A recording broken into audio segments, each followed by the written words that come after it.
आपके एक गीत सुनावत बाड़ी माड़ो गाड़त के समय का, आप लोगन के बहुत पसंद आई। मेरे गीत का बोल बा कि आजू का दिन बड़ा सुंदर हो बाबा मड़वा गड़ा में।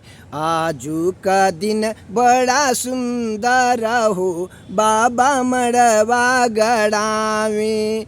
हरे हरे बसवा कहरी रे कैनिया, हरे हरे बसवा कहरी रे कैनिया।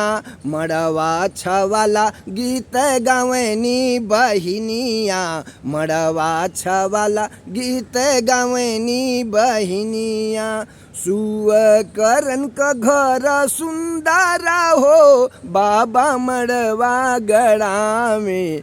आजू का दिन बड़ा सुंदर हो बाबा मड़वा गड़ा में। अंगना में भर भर के कलशा रखाला, अंगना में भर भर के कलशा रखाला।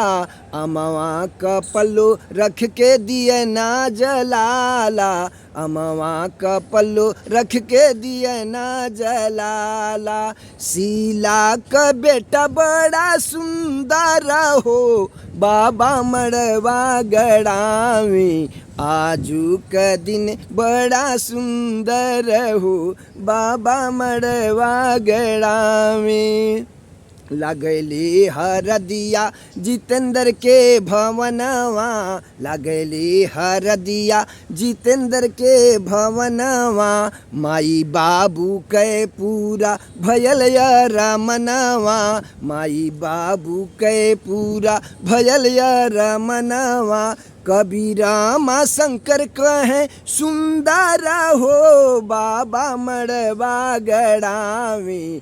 आजू का दिन बड़ा सुंदर हो बाबा मड़वा गड़ा में। आजू का दिन बड़ा सुंदर हो बाबा मड़वा गड़ा में।